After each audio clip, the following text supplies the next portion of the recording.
Bismillahirrahmanirrahim. Alhamdulillahirabbil alamin arrahmanir rahim maliki yaumiddin iyyaka na'budu wa iyyaka nasta'in ihdinas siratal mustaqim siratal ladzina an'amta 'alaihim ghairil maghdubi 'alaihim waladdallin. Subhanaka la ilma lana illa ma 'allamtana innaka antal alimul hakim. Rabbi shrah li sadri wa yassir li amri wahlul 'uqdatam min lisani yafqahu qawli. Rabbi zidna ilma warzuqna fahma. Bismillahirrahmanirrahim. Qala al-musannifu rahimahullahu ta'ala wa nafa'ana bihi wa bi 'ulmihi fid dharain amin. Tsumma asyara maqulul isyarah sapa kiai musannaf ila anan nura maring setuhune nur al mustauda'u kang metu fil qalbi ing dalem ati iku ala ismaili ing atase roperno dikaulihi kelawan dawuh kiai musannaf. Yang pertama, nurun yukshafu atau yakshifu. La yukshafu yang dibuka, la yakshifu berarti yang buka. Sapa Allah la tambarin sira an atharihi saking sifate Allah.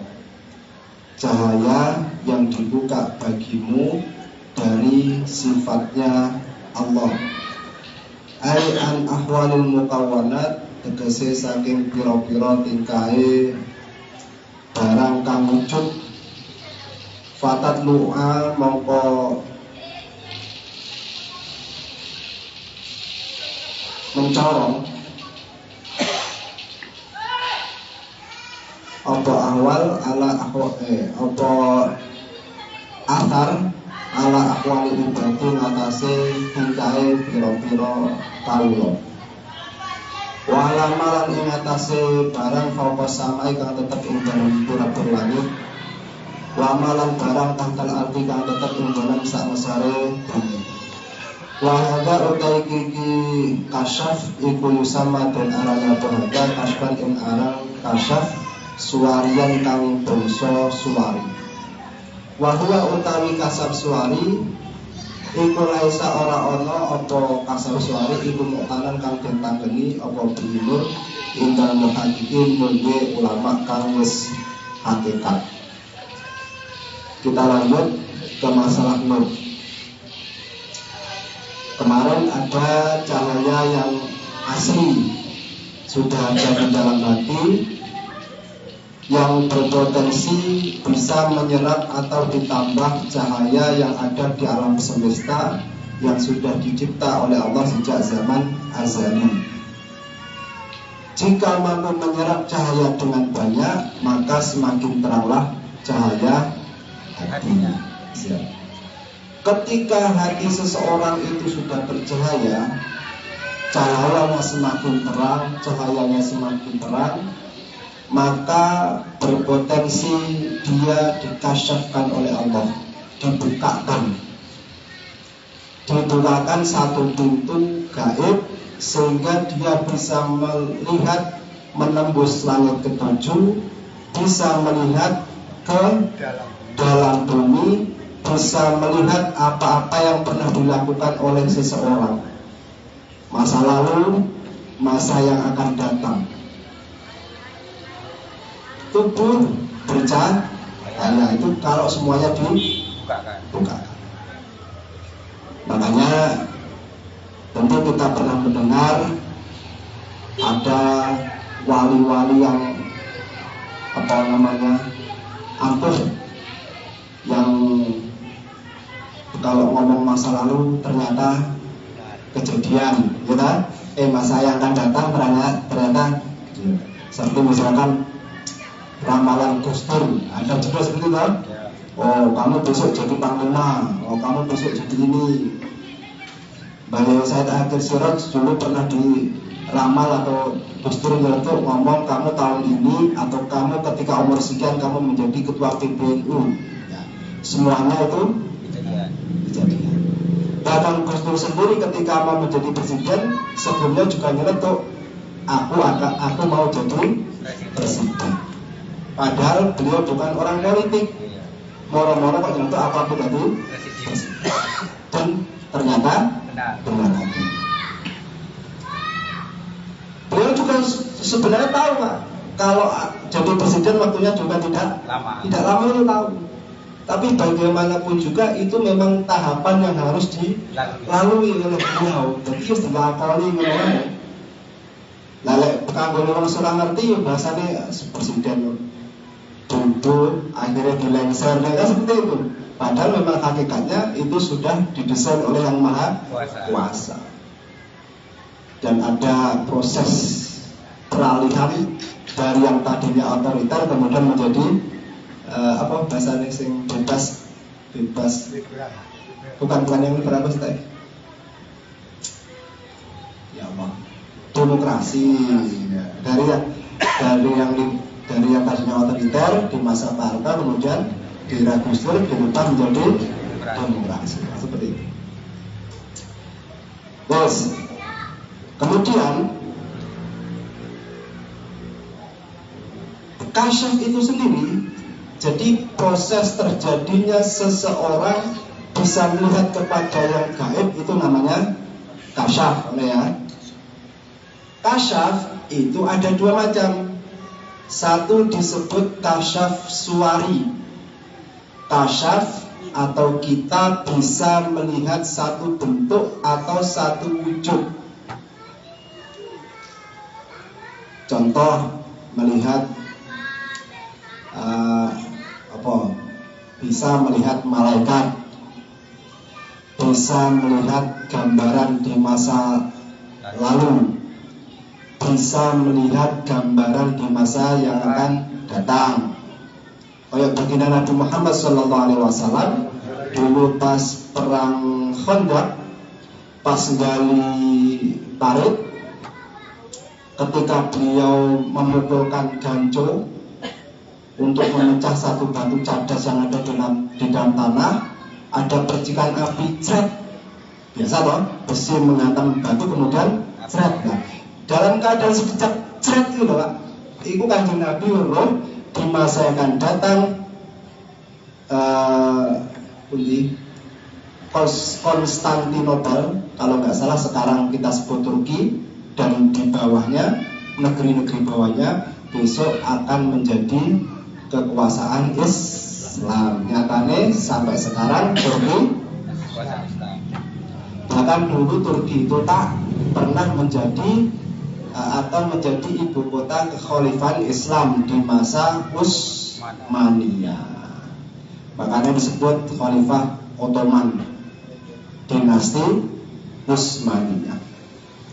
Jadi setelah baginda Nabi dilanjutkan Abu Bakar, Umar, Utsman, Ali, ini disebut masa Khulafaur Rasyidin, penerus pengganti baginda Nabi yang mendapatkan petunjuk dari Allah Subhanahu wa Ta'ala. Setelah itu diteruskan Abi Sufyan dan seterusnya, wis duduk Khulafaur Rasyidin. Tapi bagaimanapun juga, seperti di era Harun Ar-Rasyid rahimahullah ta'ala, Islam mengalami masa kejayaan. Enek di sana Abu Nawas, enek Imam Malik, gurune Imam Syafi'i, itu semua di era Khalifah Harun Ar-Rasyid. Terakhir sebelum masa hancurnya kekhalifahan, itu kekhalifahan Islam dipegang atau dipimpin oleh seorang khalifah, saya lupa namanya, Ataturk kalau nggak salah ya, yang terakhir itu dulu istananya berada di kota Turki. Yes, kita lanjut. Jadi pada masa itu baginda Nabi dalam perang Khandaq itu sama kejadian perkembangan Islam sampai ke Eropa itu waktunya perlu puluhan tahun. Ini jenenge kasyaf suwari. Tapi Nabi jenenge mukjizat Pak. Tapi kita kayak contoh Nabi. Tapi para orang-orang soleh, para wali banyak kisah, ya. Orang salah ceritanya. Terus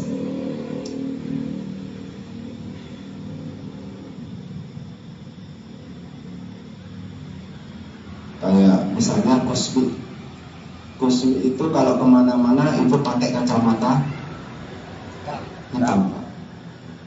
Mungkin kalau kita nengok, wah keren kali, wis dasare awake gede dhuwur, gagah, wonge ganteng, kulite putih Pak, kacamatane ireng. Gaya keren. Tapi sebenarnya di balik keren itu ada satu alasan. Kenapa? Karena beliau kalau melihat orang yang berdosa, wonge sing ketok bentuk raine tapi balunge. Jadi untuk menutupi aib seorang lek nyawang ben ora patek ketok paham maksudnya. Ya ngono lho. Ora kok sampean kacamata ngono kan degana.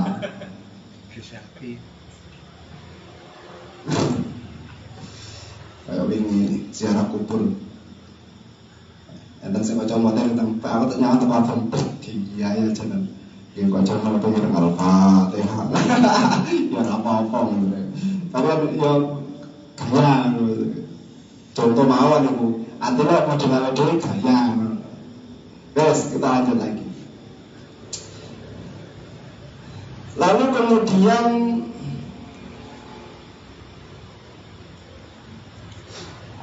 kasyaf yang seperti ini itu tidak dihitung atau tidak bernilai atau bukan dipakai sebagai pedoman oleh orang-orang yang sudah tahqiq atau orang-orang yang arif billah. Jadi kebanyakan orang biasa itu Pak, kalau melihat ada orang yang misalnya sakti, nampak sakti ya, bisa berjalan di atas air, dibakar tidak mempan, bisa terbang melayang, bisa sholat di atas daun pisang misalnya. Itu kan mesti kalau dia ngarani wong sakti, orang hebat, orang wow. Tapi kalau menurut para ulama hakikat itu tidak dijadikan sebagai pedoman. Karena kalau sing butuh pedoman kuwi mau orangnya bisa terbang, mak lampir bisa terbang. Aku tak tahu pegel kalau mak lampir iki. Sing tak pegel iki tutup mak lampir ya, Pak. Iku lho sing gawe iki. Mosok Kiai Songo musuh mak lampir siji ora beres-beres bertahun-tahun. Baca film ya Pak. Mulai kurang ajar banget penggunaan wis kiai jubahan. Mau aja seneng jubahan itu ora mandi contohnya. Enggak ditakuti sama bangsa itu jubahan. Oh keren. Mosok apa jenenge? Kiai Songo tasbih gede-gede pakai apa sorban di kepala musuh mak lampir itu ngene sorban serawung yes. Jadi sampean jangan melihat orang itu jangan dilihat dari ampuhnya ngono maksudnya iki. Sampean jangan terpesona. Ojo sing golek saktine ora sapingin sakti. Ora sapingin ampuh, juga jangan tertipu dengan orang yang ampuh. Urusan tebal limbat yang tebal Pak, tapi mbok salat orang ya ora perlu ditakoki. Tapi artinya terus melok-melok aja ngono Pak. Wah nek kayak sapa sing nek YouTube kondangnya sapa? Komputer sama. Kata dulu YouTube saya. Biyen kondang. Sudah merah. Saya kira bahwasanya manusia itu diciptakan oleh Allah untuk hanya menyembah kepadanya. Dalilnya apa? Qul a'udzu birabbin nas, malikin nas. Para nyambung. Tapi dari ustaz Pak kondang Pak muridnya wakil. Jadi kisah goblok gurune apa muridnya ini muridnya wakil bila lagi. Aduh sesat apa muridnya wakil. Gimana? Aku sing ora sesat iki sing lempeng muridku sak undi era. Gua mawon iki. Yo serak kondang, yo ora tau ana sing ngoni aku. Padahal onteng Pak iki jalurune kelas tinggi. Lah kono sing gawe-gawe sesat ngawur yo masalah, tapi wis ora apa-apa. Lah Artinya ngene Pak, betapa kadang-kadang sing kesesatan kuwi malah akeh tengger. Kemarin. Padahal dihapusi karo ora ya loro. Ngono. Dihapusi ora kan sampean karo. Karena saking gobloke dihapusi ora ro, tenanan karo ora. Ngene ngene. Sopo to tuntun ngono.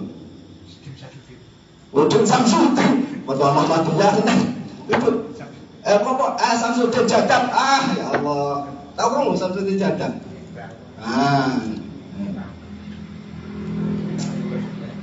Jadi kalau ketok sakti, jadi diarani wali. Adek yo macak tadi wali, ngakune yo wali. Jumpang dengan ireng soangan. Terus kontennya memberantas kekafiran, memberantas kemusyrikan, memberantas dukun santet. Kontennya menunggu. Wes, kita lanjut lagi. Apa ini Kasyaf Suwari itu kalau menurut Indal Muhaqqiqin, ulama-ulama tahqiq itu tidak digunakan sebagai pedoman. Yang kedua adalah wanurun yakshifu atau yukshafu laka bihi an awsafihi. Cahaya yang Allah bukakan untukmu dari sifat-sifatnya. Lek wau dari asar, lek niki dari sifat. Ai awsafi jalalihi wa jamalihi. Wa dzalika an-nuru la yahsulu illa min tajalli tilkal awsaf alaihi wa hadha yusamma kashfan ma'nawiyan wa huwa al-muqtad bihi indahum wa lam yakul wa nurun yakshifu laka bi andatihi li anna tajalladat al-buhtul khaliyah an sifat. Jadi seketika pas tak terangnya niki karena kalau untuk orang biasa ya saja gak akan paham, loyo gak akan kuat, jadi ditinggal wae. Jadi yang penting roh kasaf suwari karo kasaf maknawi. Lek maknawi ku meh ora ketok. Ora ketok lek sakti. Ora ketok lek apo. Dongo kadang-kadang mati, kadang-kadang ora. Kesandung kadang-kadang yang melocot, kadang-kadang ora. Artinya nggak nampak dia sebagai orang hebat. Maka dari mana kita bisa melihat dia itu wali atau tidak, atau dia orang yang dekat Allah dan tidak? Ya kita lihat saja syariatnya, dia kan yang biasa Pak. Jadi melihatnya dengan yang biasa. Kebiasaannya itu bagaimana? Salat ini. Berarti masih sholat 5 waktu nih, apa misal? Ketika ada orang sholat 5 waktu berjamaah, dia nampaknya biasa-biasa saja. Sedangkan saat yang lain nggak tahu sholat jamaah tapi nampak sakti. Kue milih sing sholat. Ini loh maksudnya, paham sama? Jadi belum tentu di sisi Allah yang sholat jamaah mau lebih jauh, lebih rendah derajatnya. Karena dia berjamaah itu adalah juga karena melaksanakan perintah Allah. Allah luwih seneng karo sing biarpun kuwe ora ketok sakti. Krono sampean nek nerokne sing ora jamaah terus sakti sampean kangelan. Sik penak nerokne sing jamaah masih ora sakti. Ngoten? Ya. Jadi jangan mudah tertipu. Melak janu.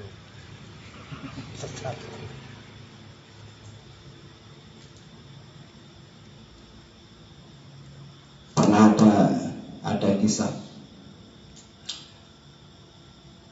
Ada seorang pertapa, anggapnya agamanya Hindu. Yuntuh, akhirnya KTP ini mungkin cerita. Jadi di seberang sungai ini ada seorang wali dan murid-muridnya. Saya pun lupa walinya ini siapa, tapi ini kisah ini tertulis dalam buku. Di seberang sini ada pertapa yang tanpa sadar sebenarnya dilihat oleh wali dan para santrinya. Jadi umat hamid, umami, terus nyebrang.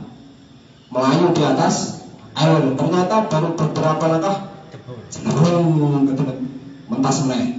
Oma ami nyebrang jebur. Begitu terus Pak. Nah si siapa jenenge? Si Mbak Wali mau ngomong santri ini nggak ada jembatan, kita perlu nyebrang ini. Potong bambu kita bikin rakit. Wah, langsung Pak roan gawe bambu membuat rakit jadi terus nyebrang. Nah sing kene wis panggang ngono Pak, komat kanduk mlayu jabung ngono. Akhirnya yang bikin rakit terus bisa nyebrang, akhirnya ketemu. Mbak Walinya tanya, Pak, tak tolak dari tadi sampean kok komat kanduk nyebrang kejebur. Naik lagi komat kanduk nyebrang kejebur. Ngapain lu Pak? Waduh, kisana, ya mungkin belum tentu wali gitu kan. Cara bahasa kalau di sandiwara kisana tuh. Aduh kisana, saya itu sebenarnya sedang merapal ilmu bisa berjalan di atas air. Saya sudah puasa anggapan 40 hari 40 malam. Ini saya lagi nyoba ilmu saya. Tapi ternyata dari tadi masih gagal saja. Oh alah, Anda itu puasa sedemikian lama hanya pengen bisa berjalan di atas air, bisa nyebrang sungai gitu. Kan lo tau? Biar bisa nyebrang sungai tau? Dan orang pengen nyebrang sungai kan nyapu aja tak menunggu. Iya.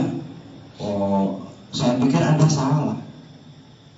Kalau pengen coba nyebrang sungai aja, ngapain nggak kayak kami? Cari bambu buat rakit, nyebrang selesai. Nggak usah puasa. Menengnya Pak. Iya juga ya. Nah kalau pengen nyebrang sungai ngapain? Pada kala sama pengen terbang Pak. Posonya paling enggak 40 hari. Lalu cara kulo ngapain repot-repot poso nek pengen bisa terbang. Kerja aja Pak 1 minggu nanti dapat duit beli pesawat. Paham maksudnya? Jadi sebenarnya kehebatan itu Pak banyak sebenarnya itu nggak ada gunanya menurut. Beda lah sampai puasa 40 hari dalam rangka ingin dekat dengan Allah. Contohnya banyak para nabi, para rasul sebelum mereka betul-betul dekat ada proses mempuasakan diri ya. Gitu? Nek Hira bagian nabi, di gunung Tursina, Nabi Musa dan lain sebagainya. Itu dalam rangka menjaga kedekatan dengan Allah. Jadi lek pengen bisa mabur, pengen bisa nyebrang di atas air, nggak usah sia-sia nggak ada gunanya. Pengen sholat di atas daun bisa, ngapain repot-repot? Mau di keramik aja sudah bersih, sing tukang modal ya enak, Mas Dani, Mas Lemi. Wis garek sholat. Tetap golek daun pisang, tetap penekan kan kesuwen ngono lho maksud iki. Dong, Pak. Ora nek gunane ngono. Lagian Pak, lelek sampean sholat misalkan bisa. Sholat di atas daun pisang di sini. Didelok cah cilik-cilik malah dibandemi sampean darane kethek. Jadi guyonan. Iya. Kalau bakal temet suwek godhonge. Ya seperti itu ada. Tapi apa yang dilakukan oleh beliau itu bukan gara-gara tapi beliau karena kedekatannya dengan Allah. Kadang-kadang orang biasa itu pengen seperti itunya. Yang benar adalah gara-gara kedekatannya dengan Allah, orang itu oleh Allah dibuat seperti itu. Bisa dibedakan? Pada orang ini, ada orang pengen kaya, melihat orang kaya, dia pengen kaya, sampai-sampai dia meninggalkan Allah, lupa dengan Allah, jauh dengan Allah. Padahal seseorang kalau dekat dengan Allah kan juga bisa kaya, bahkan lebih terjamin. Contohnya siapa? Nabi Sulaiman, Syabul Qadir Jailani, Syekh bin Hasan Asy'abili, Sing Indonesia iso pirang-pirang. Delok ulama-ulama kiai-kiai gede kae. Lemahe piro? Bukan hanya sekitar 2 hektar Pak, sekampung 2 kampung tanahnya sendiri, orang numpang. Kayak Mbah Yai As'ad Samsul Arifin Situbondo itu Pak, pondoknya Salafiyah Syafi'iyah. Sekarang terusnya di Khalil As'ad kalau nggak salah ya. Di antaranya ada Ki Azaim. Itu kalau nggak salah satu kampus akan pelabuhan ini milik Bayi As'ad, muridnya Bayi Khalil Bangkalan yang nganter tongkat dan tasbih kepada Basyir As'ad. Satu kampung itu milik dia. Tapi jeneng kiai Pak, siapapun yang pengen tinggal di sini silakan. Yang penting ada kontribusi kepada pondok pesantren. Jadi setiap ada santri mau numpang di rumah siapapun dibolehkan. Dan mereka juga mengawasi. Coba kayak lek kula sampeyan duwe tanah pageri. Orang mau numpang lho Pak. Memang itu kiai ora apa-apa. Tapi memang beda Pak, kelas iki beda Pak. Cobalah. Misalkan saya punya kiai, ya, Romo Yai Naji. Misalnya saya nganter anak, Yai, saya nitip ini anak orang miskin nggak punya uang, pengen belajar di sini, ya ditambani Pak. Yes, itu mana kerasan. Mungkin kadang-kadang ada yang berkoi ngerepoti aku, tapi diterima, nggak ada yang ditolak. Coba sekolah ini, sekolah formal ini, nggak bayar. Oh, nggak mungkin Pak. Kalau pesantren, wis bayar gratis, mangane sik di, tempat tinggal tiket. Coba kurang beda piye? Ini kiai Pak. Wis ngono kadang-kadang hasil panennya dicolongi santrine. Warpe pasang tumbal, woi santrine kodok kabeh lho. Mboten enten Pak Ki masang tumbal lu enggak enak. Karena seperti ini. Santri itu. Kan kira. Ramaya udah niku apa iku kawasan niku. Itu sampai ombone sawahe Pak, lak kebone. Yo jeneng kiai kan bener kerjane ngaji Pak, ora kok benek. Ono kadang-kadang di apa jenenge? Dilapori karo tetangga-tetangga ladang kebunnya itu. Yai buah jeruke apa tanaman apa diambili wong dicok, bukan santri, bukan itu apa namanya? Orang-orang jadi kompet bahasa kita. Benar. Apa katanya? Sebenarnya mereka butuh duitku masih Banyak. Aku pun juga nggak pernah tahu itu hasil panennya seperti apa. Aku pun juga nggak pernah nengok sana. Rawek sampean Bacok lah. di kompet memang tambahnya mas koyo kiamat. Lalu ngurusin kiai, wes. Iya Pak. Ini kalau bukannya biasa kan? Kiai. Kalau justru kalau kiai, kelasnya wes jepun jero Pak. Wes ilmu tiket nih, bodoh diempat ya, menang wae. Allah ya Karim. Ini kayak wajib ya. Nah andine pos jaga itu kan ada pohon jambu. Nah dulu malam-malam juga gitu Pak. Teman-teman tuh, ya kan kalau setiap malam kan selalu tindakan ngaji keluar. Nanti pulang-pulang jam 1, jam 12, setiap malam itu. Nah, jadi pas ada bertiga atau berapa anak di atas itu, tiba-tiba ya yang belum waktunya jadwal pulang ternyata tiba-tiba datang. Dulu mobilnya LG jadi kan nggak ada suaranya, sesiduan dulu. Yang sudah di atas ya sudah diam aja. Nah ya itu biasanya kalau pulang malam kan langsung masuk kamar lah istirahat. Itu enggak, lepas baju TOT keluar di bawah pohon itu duduk Go, enggak manggil juga bikin kopi.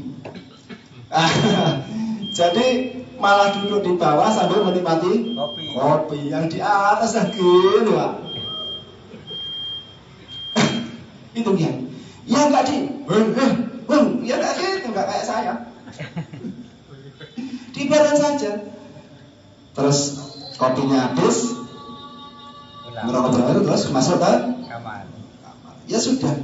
Besoknya ya sudah, sejak saat itu turun, anak itu sudah tidak akan berani lagi. Wis kapok encit lah istilah seperti itu. Nah, itu kiai ngono. Wis mboten mawon. Mudah-mudahan manfaat barokah. Bismillahirrahmanirrahim. Rabbi fa'alna barakatuh batina husna bi hurmatin wa misna fi tariqatihim wa afatina fi tariqati. Amin ya rabbal alamin. Wa assalamualaikum warahmatullahi wabarakatuh.